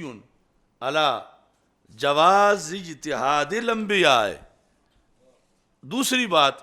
وجواز خطائہم فیہ، اس کا مدار اس پر ہے 2 باتوں پر. پہلا کہ انبیاء علیہ السلام بھی اجتہاد کرتے ہیں، پھر یہ جائز ہے کہ انبیاء علیہ السلام سے اجتہاد میں خطا ہو جائے. ان 2 پر اس بحث کا مدار ہے. ان 2 پر اس بحث کا مدار ہے. یعنی یہ مثلا کتاب ہے تو یہ یہاں جا کے لکھا ہوا ہے. اول تو یہ 600 صفحے پر پہنچنا اب لمبی زندگی کی بنیاد پر ہے. آگے ان دائروں میں اور یہ جو حدود بنی ہوئی ہیں سرحدیں مختلف ملکوں کی، ان کو کراس کرنا فکری ویزا لے کر، تو اب یہ چیزیں جو فائنل لکھی ہوئی ہیں تو ادھر جو ہے اچانک اٹھ کے کہتے ہیں یہ تو نبی تو اجتہاد کرتے ہی نہیں ہیں، اور پھر یہ کہ یہ گستاخ ہے اس کو پتہ نہیں ہے کہ کہتے ہیں ان نبیوں سے اجتہاد میں خطا ہو جاتی ہے، خطا تو نبیوں سے اجتہاد میں ہوتی نہیں ہے. تو جب کہ یہ چیزیں ساری یعنی پہلے بیان ہیں اور اس کتاب میں جو ہمارے ہاں اہل سنت کی اتھارٹی ہے اس کے اندر جو ہے وہ ذکر ہے. اور انہوں نے یہ سب کچھ جو ہے اس سے پہلے یہ ففہمناھا سلیمان کی بات کی ہے، یعنی قرآن سے لیا ہے، اس کو قرآن سے لے کر اس ساری بحث کو لکھا ہے. کہتے ہیں یہ مسئلہ سمجھنا ہو تو قرآن سے پوچھو. اما الکتاب، قرآن میں کہا ہے فقولہ تعالی ففہمناھا سلیمان والضمیر للحکومت. ففہمناھا میں جو ہا ہے یہ ضمیر حکومت کی طرف راجع ہے، وہ جو فیصلہ کیا حکومت کی طرف راجع ہے. او الفتوی ووجہ الاستدلال ان داؤد علیہ السلام حاکم بالغنم لصاحب بالحرث وسلیمان علیہ السلام حاکم بأن یکون الغنم لصاحب الحرث ینتفع بها ویقوم اصحاب الغنم علی الحرث. یہ سارا لکھتے لکھتے کہتے ہیں وکانا حکم داؤد علیہ السلام بالاجتہاد وکانا حکم داؤد علیہ السلام بالاجتہاد دون الوحی، یہ حکم اجتہاد کے ساتھ تھا، یحکمان میں حکم اجتہاد کے ساتھ تھا، وحی سے نہیں تھا۔ وَإِلَّا لَمَا جَازَ لِسُلَيْمَانَ علیہ السلام خلافہ، اگر یہ حکم ہوتا وحی سے تو جائز نہیں تھا حضرت سلیمان علیہ السلام کے لیے کہ وہ اختلاف کرتے۔ وَلَا لِدَاؤد الرجوع عنہ، جائز نہیں تھا پھر حضرت داؤد علیہ السلام کے لیے کہ رجوع کرتے، لہذا یہ حکم وحی سے نہیں تھا تو کس سے تھا؟ اجتہاد سے تھا۔ آگے وَلَوْ كَانَ، یہ جو کہتے ہیں کہ دونوں بڑی شخصیات ہیں تو دونوں ہی حق پر ہیں، تو امام تفتازانی کہتے ہیں وَلَوْ كَانَ كُلٌّ مِّنَ الْاجْتِهَادَيْنِ حَقًّا، اگر دونوں اجتہادی حق ہوتے نتیجے میں، ابتدا میں تو دونوں ہی حق پر ہیں، یعنی حضرت داؤد علیہ السلام بھی زمین پہ انصاف کا جھنڈا گاڑنے آئے ہیں، وہ ان میں سے کسی کی رو رعایت نہیں کر رہے تھے۔ حضرت سلیمان علیہ السلام بھی انصاف کا جھنڈا گاڑنے آئے، کسی کی رو رعایت نہیں، اور دلائل سب سامنے ہیں۔ ابتدا میں دونوں اصابت پر ہیں لیکن انتہا میں ایک ہیں۔ کہتے ہیں کہ وَلَوْ كَانَ كُلٌّ مِّنَ الْاجْتِهَادَيْنِ حَقًّا لَكَانَ كُلٌّ مِّنْهُمَا قَدْ أَصَابَ الْحُكْمَ، تو پھر دونوں ہی مصیب ہوتے، دونوں ہی مصیب ہوتے، پھر حکم دونوں پاتے۔ وَفَاهِمَهُ، تو پھر دونوں کا فَفَاهَمْنَا میں نام آتا، فَفَاهَمْنَاهَا، سلیمان سے پہلے داؤد آتا، تو جب کہ اللہ نے صرف سلیمان کہا ہے تو یہ سنت خدا بندی ہے کہ ایسے موقع پر نتیجے میں ایک کا حق ہونا بیان کرو، اور وہ حق اجتہادی ہے۔ وَلَمْ يَكُنْ لِتَخْصِيصِ سُلَيْمَانَ بِالذِّكْرِ جِهَةً، اگر دونوں حق پر تھے تو پھر حضرت سلیمان علیہ السلام کو بطور خاص کیوں ذکر کیا؟ پھر ان کی تو کوئی وجہ نہیں بنتی۔ فَإِنَّهُ وَإِن لَمْ يَدُلَّ عَلَى نَفْيِ الْحُكْمِ أَمَّا أَدَاهُ لَكِنَّهُ فِي هَذَا الْمَقَامِ يُدُلُّ عَلَيْهِ كَمَا لَا يَخْفَى عَلَى مَن لَهُ مَعْرِفَةٌ بِخَوَاصِ التَّرَاكِيبِ وَهَذَا مَبْنِيٌّ عَلَى جَوَازِ اجْتِهَادِ الْأَنْبِيَاءِ وَجَوَازِ خَطَئٍ فِيهِ عَلَى مَا ثَبَتَ ذَلِكَ فِي مَوْضِعٍ۔ تو یہ ہے ہمارا دین اور یہ ہے ہماری کتابیں کہ جس میں یعنی واضح طور پر، اور یہ میں اس لیے کتاب دکھا رہا ہوں اپنے نو عمر علماء کو، طلباء کو، اور جہاں جہاں بھی دیکھیں کہ اصل ہمارا سب کچھ ان کتابوں میں موجود ہے، صرف ہم خود کتابوں میں موجود نہیں رہے کہ ہم اگر ان سے منسلک رہیں تو پھر بونگیاں نہ مارنی پڑیں اور پھر جو ہے وہ ساری چیزیں جو ہیں وہ سامنے ہوں۔ تو یہ بہرحال ہر مسئلے میں کچھ حکمتیں ہوتی ہیں۔ ان لوگوں نے جنہوں نے بھی تابڑ توڑ حملے کیے، انہوں نے گالیوں سے کیے، انہوں نے اس طرح کی فضولیات سے کیے، اور اللہ نے ہمیں توفیق دی، ہم نے ہر جگہ ایک آئینہ کھڑا کر دیا اور یہ سارے دلائل جو ہیں اللہ کے فضل سے بیان کیے۔ اب یہاں پر اس چیز کے ساتھ ساتھ اور بھی مثلا ایک حدیث شریف میں الفاظ ہیں، میں ان کو ذکر کر کے اپنی بات کو آگے بڑھاتا ہوں۔ یہ بعد والے آئمہ جو پھر تفسیریں ہیں، حدیثیں ہیں، یہ مشکات میں ایک حدیث ہے، یہ بھی ان لوگوں نے بڑا زور لگایا، دیکھو جی مطلقاً خطا ذکر کر دیا، حالانکہ میں نے یعنی جو اجتہاد تھا وہ سارا ذکر کیا کہ یہ وہ سمجھ رہی تھیں کہ یوصیکم اللہ فی اولادکم للذکر مثل حظ الانثیین، کہ کم کا خطاب جیسی امت کو ہے تو سرکار دو عالم صلی اللہ علیہ وسلم کو بھی ہے، امت کی وراثت بٹے گی تو سرکار دو عالم صلی اللہ علیہ وسلم کو بھی بٹے گی، اور یہ سمجھ رہی تھیں، یہ ان کا اجتہاد تھا۔ اور آگے سے پھر دلیل سے یہ پتہ چلا، حضرت صدیق اکبر رضی اللہ تعالیٰ عنہ نے حدیث بیان کی کہ یہ قوم امت کے لیے تو ہے، سرکار کے لیے نہیں۔ یہ کیونکہ قرآن مجید میں دونوں طرح کے قوم موجود ہیں، تو وَاعْلَمُوا أَنَّ فِيكُمْ رَسُولَ اللَّهِ، اب وہاں قوم ہے لیکن اس قوم میں سرکار نہیں، چونکہ سرکار کا علیحدہ ذکر ہے، تو اس طرح یعنی یہ صورتحال تھی۔ اب یہاں جو حدیث ہے وہ ہے حدیث نمبر 118 مشکات شریف کی، ناسی یا آدم فاکل من الشجرۃ، حضرت آدم علیہ السلام بھول گئے اور آپ نے درخت سے کھا لیا، فنسیت ذریتہ، آپ کی ذریت بھی بھول گئی، وخطأت ذریتہ، حضرت آدم علیہ السلام سے خطا ہوئی تو آپ کی ذریت سے بھی خطا ہوئی، رواہ ترمذی، یہ ترمذی کی اصل ہے، مشکات میں بھی ہے۔ اگرچہ ہم جو دور حدیث پڑھاتے ہیں اس میں بھی یہ بتاتے ہیں کہ ہماری خطا جس سے یہاں ذکر تو ملا کے کر دیا گیا، اور ان کی خطا، اس میں زمین و آسمان کا فرق ہے۔ خطا و خطأت ذریتہ، خطأ یہ ضمیر راجع حضرت آدم علیہ السلام کی طرف، خطأ خطا اجتہادیہ لکھا ہوا نہیں ہے لیکن مراد وہی ہے، خطا و خطأت ذریتہ۔ اب اس پر ملا علی قاری کیا لکھتے ہیں، یہ صفحہ نمبر 300 ہے، جلد نمبر 1 ہے، دارالکتب العلمیہ، لکھتے ہیں خطا اے فی اجتہاد ہی، اجتہاد ہی، اب نبی اجتہاد کرتے ہی نہیں ہیں ان کے بقول، مخالفین کہہ رہے ہیں، اور ادھر حدیث مانی نہیں جا سکتی ویسے، خطا اے فی اجتہاد ہی من جہت التعیین والتخصیص، کہ معین سے روکا ہے یا ہر سے روکا ہے، معین درخت سے روکا ہے یا ہر سے روکا ہے، تو یہ اجتہاد تھا کہ وہ فلاں معین سے روکا، ہر سے تو نہیں روکا، تو اس لیے میں کھا لوں، تو وہ شاجرہ، یہ تھا اجتہاد۔ اور یہ تو ہو ہی نہیں سکتا کہ اللہ کے نبی کو پتا ہو کہ معین سے روکا ہے، یعنی ہر سے روکا اور پھر بھی کھا لیں۔ اجتہاد تھا کہ ہر سے نہیں روکا ہوگا، وہ معین سے روکا ہے۔ اب یہ وضاحت حدیث سے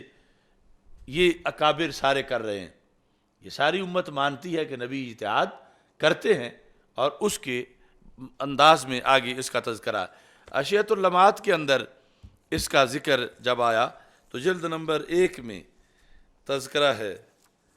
آپ فرماتے ہیں خطا کرد آدم در اجتہاد، فارسی میں شیخ عبدالحق مدیس دہلوی، خطا آدم و خطأت ذریتہ، کہتے ہیں خطا کرد آدم در اجتہاد کہ شجرہ را بر معین حمل کرد، یعنی یہ سمجھا کہ وہ خاص درخت سے کھانے سے منع کیا ہے، اس کی جو دیگر افراد ہیں اس جنس کے یا اس نوع کے جو دیگر افراد ہیں اس سے کھانا منع نہیں کیا، تو یہ جائز ہے میرے لیے، میں کھا لوں۔ یہ ان کا اجتہاد تھا حضرت آدم علیہ السلام کا۔ تو سب سے پہلے نمبر پر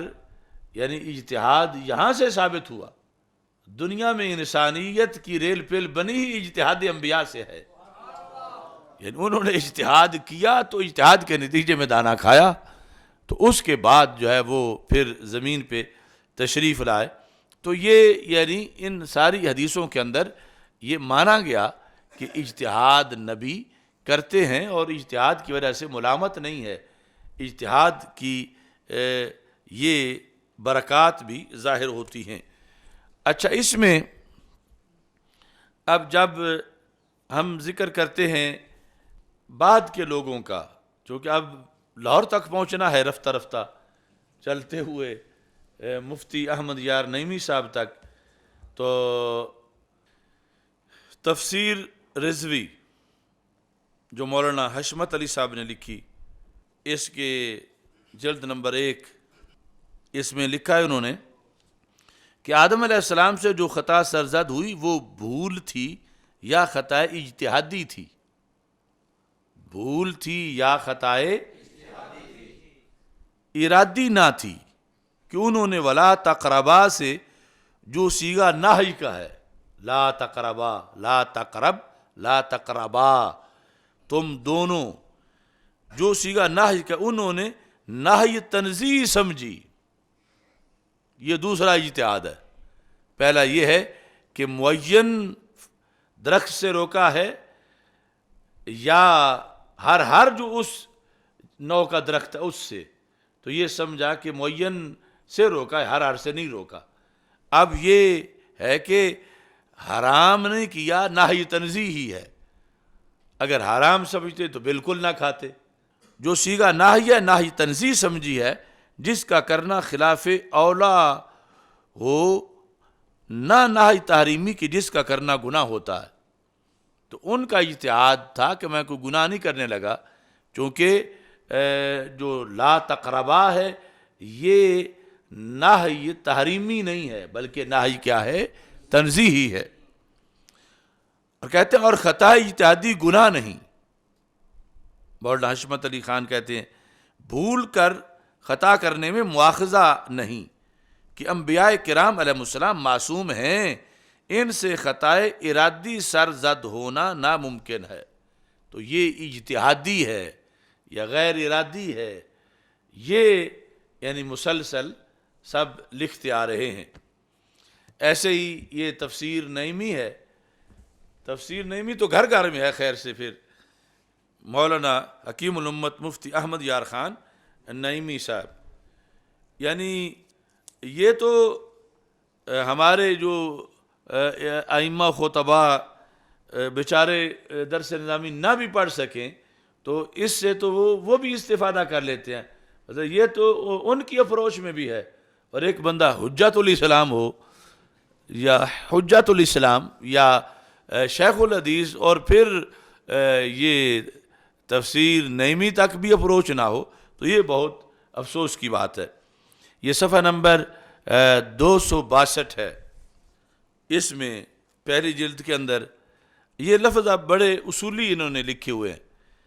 اہل سنت و جماعت کے نزدیک انبیاء کرام علیہ السلام کفر و شرک اور عمدن گناہ کبیرہ اور ایسے ہی گناہ صغیرہ سے ہمیشہ معصوم رہتے ہیں، کبیرہ سے بھی اور ہمیشہ کا مطلب یہ لینا چاہتے ہیں اعلان نبوت سے پہلے بھی اور بعد میں بھی، جو نبوت کی شان کے خلاف ہے، یعنی گناہ نبوت کی شان کے خواہ وہ کبیرہ ہوں خواہ وہ صغیرہ ہوں۔ ہاں خطا یا بھول کر ایسا صغیرہ گناہ سرزد ہو سکتا ہے جس سے کہ شان نبوت میں فرق نہ آئے۔ خطا کا لفظ بولا، خطا یا بھول کر، مراد وہی خطا اجتہادی ہے۔ حضرت آدم علیہ السلام سے جو کچھ ہوا یا خطا اجتہادی کی وجہ سے تھا، مگر چونکہ نیکوں کی بلائیاں بھی مقربین کے درجے کے لحاظ سے برائیاں ہوتی ہیں، اس لیے ان خطاؤں کو بھی وہ حضرات گناہ فرما دیتے ہیں، اور ہم جیسے گناہ گاروں سے ان جیسی خطاؤں کی پرسش نہیں ہوتی۔ تو یہ یعنی اصولی جملے انہوں نے تفسیر نعیمی کے اندر لکھے، جو موقف ہم نے اس پورے 2 سال کے عرصے میں بار بار لوگوں کے سامنے بیان کیا کہ یہ شروع سے آ رہا ہے، ہم نے کوئی نئی بات نہیں کی۔ اس طرح مرآت المناجی جو ان کی مشکات شریف کی شرح ہے، مفتی احمد یار نعیمی قدس سر العزیز، اس کی 5ویں جلد کے اندر یہ انہوں نے لکھا،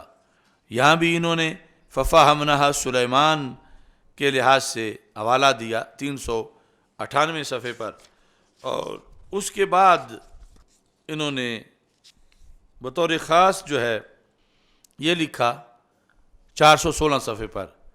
کہ حضرات انبیاء کرام علیہ السلام گناہ، بد عقیدگی اور ان کے ارادوں سے، یعنی گناہوں کے ارادوں سے معصوم ہیں۔ خطائے اجتہادی، یہ لفظ خطائے اجتہادی غلطی سے معصوم نہیں، لہذا حدیث واضح ہے اور یہ عصمت انبیاء علیہ السلام کے خلاف نہیں ہے۔ پھر آگے جا کے لکھتے ہیں لہذا اس حدیث پر، یہ حدیث ہے انما انا باشر انکم تختصمون الی وَلَعَلَّ بَعْدَكُمْ أَن يَكُونَ أَلْحَنَ بِحُجَّتِهِ مِن بَعْدٍ فَأَقْضِيَ لَهُ، اس حدیث کے تحت یہ لکھ رہے ہیں۔ لہذا اس حدیث پر اعتراض نہیں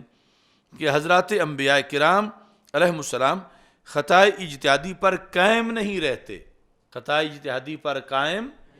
نہیں رہتے، رب تعالیٰ انہیں مطلع فرما دیتا ہے۔